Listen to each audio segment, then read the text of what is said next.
살면서 미국의 저력의 밑바닥 속에 예수님이 계시고 복음이 있다는 것을 간접 직접으로 이미 다 체득하고 있는 사람들이에요. 누군가가 가서 불만 붙여주면 될 사람들이 뉴욕에 있고 미국의 온 도시에 흩어져 있는 사람들이죠. 물론 동시에 땅끝을 향해서 우리가 함께 나가야 될 것입니다. 마지막 우리가 이 널리 선교에 어떻게 동참할 수 있을까? 위대한 약속을 붙잡는 것이에요.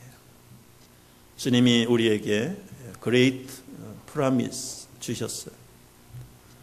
내가 세상 끝날까지 너희와 항상 함께하리라. 이 약속을 우리 모두에게 주신 것입니다. 여러분, 이 위대한 약속만 견고하게 붙들고 있으면 무엇이 없다고 낙심하지 마세요.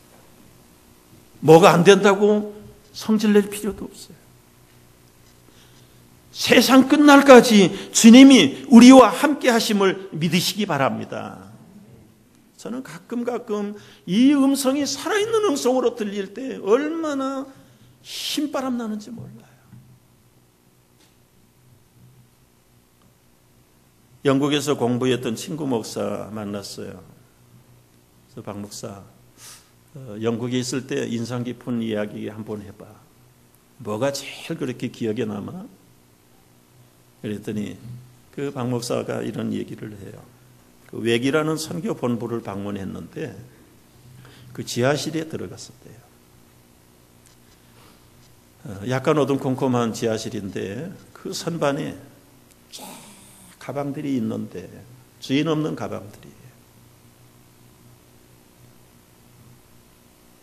150년 전, 100년 전 다 들고 갈 수 없어서 거기다가 맡겨놓고 떠난 선교사들의 가방.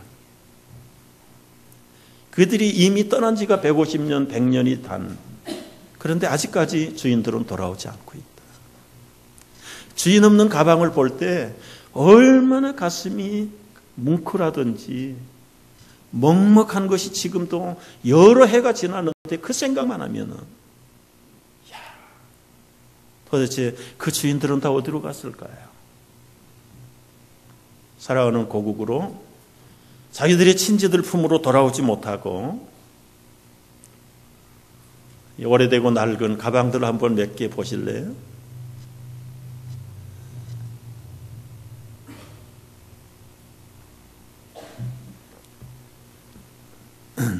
그렇게 전시할 건 없습니다. 그냥 넘겨주시면 되는 거죠. 우리 금년에 한국에서 주인 없는 가방이라는 타이틀로 다큐멘터리 영화를 만들었어요. 주인이 없으니까 가방을 함부로 열 수는 없죠. 그런데 그 중에 2개를 어떻게 열었답니다. 열어서 역으로 그 주인이 누군지 지금 어디에서 어떻게 지내고 있는지 추적을 했어요.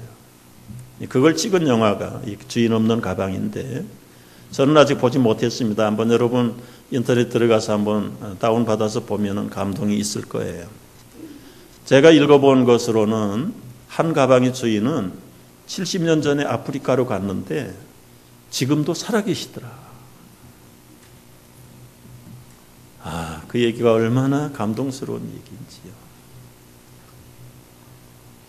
이제 노쇠해진 자기의 노구를 이끌면서 아직도 아프리카에 참 어둠에 결박당하고 있는 자들을 여전히 섬기고 계시는 그 가방의 주인을 찾았을 때 이 젊은 배우들이 이 권오중이 아마 주인공이라고 그래요. 감동을 받고 돌아오는 그런 내용입니다. 여러분, 미국의 선교사, 영국의 선교사들 대부분이 다 소위 말하는 학벌 좋은 사람들입니다. 잘 나가던 사람들이었습니다. 자기 집안이 부족들이고 귀족들 집안의 상속인들도 부지기수로만. 웩이라고 하는 선교회를 창설했던 C.T. 스터트라고 하는 분도 귀족의 상속자입니다. 그런데 이 모든 것을 다 미국의 부호였던 윌리엄 보던이라고 하는 그 젊은 선교사도 모든 걸 다 포기하고 주님이 세상 끝날까지 함께 하신다는 이 개런티된 그레이트 프라미스를 붙들고 그들은 땅끝까지 달려간 사람들.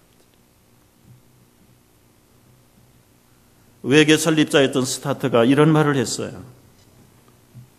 예수 그리스도가 하나님이시고 나를 위해 죽으셨다면 그를 위한 어떠한 희생도 결코 크다고 할 수 없다. 동감하는 말씀이지. 정말 예수님이 나의 위대하신 하나님이라고 믿는다면 내가 어떤 희생을 어떤 걸 드려도 그 앞에 크다고 자랑할 것이 아무것도 없다는 것이지. 그런 분 가운데 한 분, 윌리엄 캐리라고 하는 분 생애를 잠깐 나누려고 합니다. 이분은 근대 선교의 아버지라는 별명으로 후대의 선교사들이 부르는 사람이 있어요. 이분은 직업도 넉넉지 않았던 사람, 구두를 고치면서 생활했던 젊은이였고요. 학벌도 제대로 없어요. 철자법도 제대로 맞추지 못했다고 그래요. 그런데 성경을 읽다가 기도하다가 예수님의 그 위대하신 지상명령 앞에 붙들려서 인도로 가기로 결심을 해요. 그 당시는 선교라는 단어 자체가 존재하지 않을 때입니다. 많은 목사님들을 앞에 놓고 성경을 일일이 찾아가면서 이 하나님이 우리로 하여금, 예수님이 우리로 하여금, 성령님이 우리로 하여금 땅끝에 가서 복음을 전하라고 하십니다. 힘을 주었어요. 역설적으로 그 목회자들 앞에서 외칠 때에 한쪽에서 잠잠히 듣고 있던 나이가 많으신 대선배 목사님이 일어나더니 여복의 젊은이 자리에 앉게. 그 목사님은 윌리엄 캐리 목사님의 스승과 같은 분이고 10수년 전에 안수했던 선배 목사님이었어요.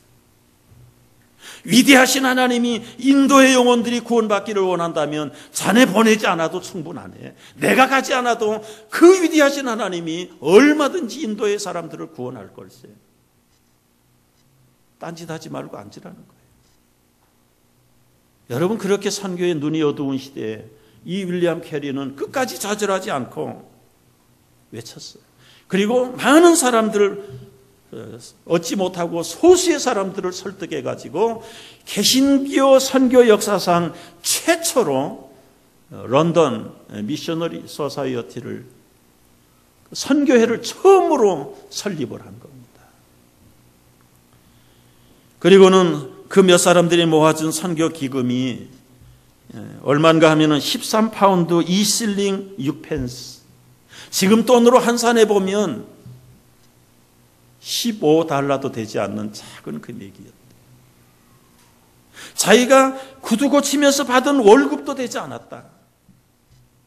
그런데 그 돈 가지고 두 아들 데리고 인도로 갔으려고 나섰습니다. 캐리는 낙심하지 아니하고 기어코 떠났어. 그런데 문제는 이제부터입니다. 막상 떠나려고 할 때 강력하게 반대하는 사람이 자기 와이프예요. 여보, 나는 죽어도 못 가요. 그 멀고 험한 그곳에 어떻게 갑니까? 그 당시에 인도 배 타고 가는데 5달 걸렸다고 합니다. 가면은 영원히 돌아오지 못하는 곳. 그런데 결국은 아내를 굴복시켜가지고 두 아들 데리고 갔어요. 2달 만에 좀 모아준 성교비 바닥이 나버리고 움막에 들어가서 숲속에다가 움막을 짓고 거기서 생활하고 공장에 다니면서 일을 해서 받은 돈 가지고 선교를 준비하기 시작을 했어요. 열대 기후에다가 부패한 음식, 온 가족들이 이질에 걸려가지고 죽을 고비를 여러 차례 결국은 2년도 채 못 넘기고 막내 5살 아들이 죽었습니다. 9년 후에 그 부인 도로시 아내가 세상을 떠났습니다. 몇 년 지나서 장남 펠릭스마저 죽고 말았습니다. 여러분, 보통 사람 같으면 이제 손 들고 돌아가야 되는 거 아니에요?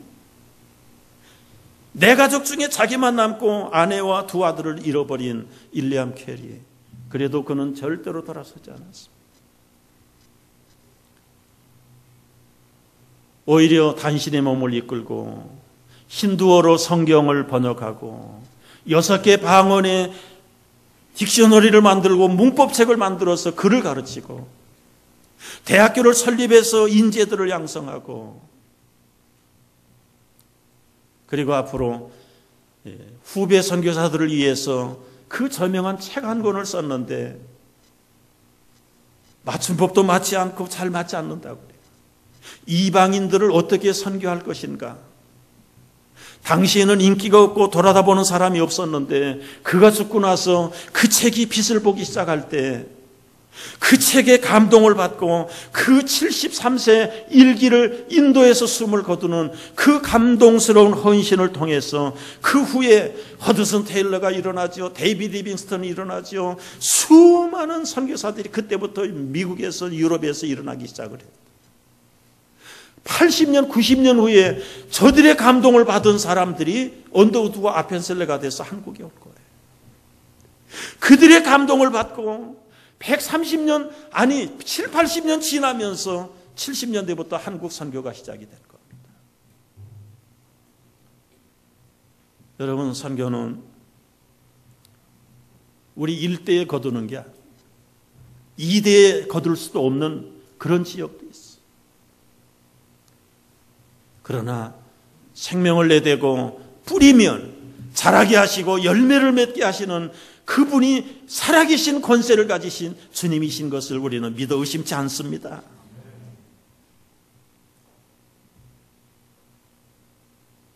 왜 윌리엄 캐리가 수많은, 여러분 꼭 한번 서울 가면 그 양화전에 마포 쪽에 있는 양화진 그 선교사 무덤을 한번 꼭 가보십시오. 꼭 가보십시오.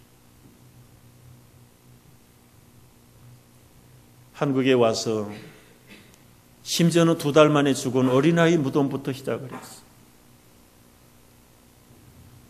미국에 돌아와서도 죽어서 자기 유언대로 한국에 묻게 해달라 그래서 미국에서, 영국에서 한국으로 다시 유골이 돌아가서 묻힌 선교사님만 해도 20, 30명이 됩니다. 자기들은 꿈에도 잊을 수 없는 코리아, 거기에 영원히 살겠다는 거예요. 3대, 4대, 5대를 거쳐서 생명을 바쳤던 그런 분들 때문에 오늘 우리가 여기 있게 된 것이죠.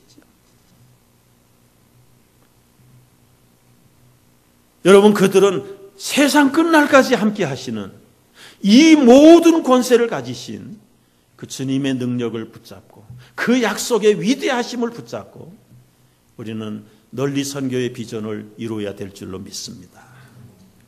다 같이 한번 주님의 지상명령을 외치고 기도하기를 원합니다. 하늘과 땅의 시작. 하늘과 땅의 모든 권세를 내게 주셨으니 그러므로 너희는 가서 모든 민족을 제자로 삼아 아버지와 아들과 성령의 이름으로 세례를 주고 내가 너희에게 분부한 모든 것을 가르쳐 지키게 하라. 이 아름다운 주님의 지상명령 앞에 순종하는 우리 아름다운 비전어리들,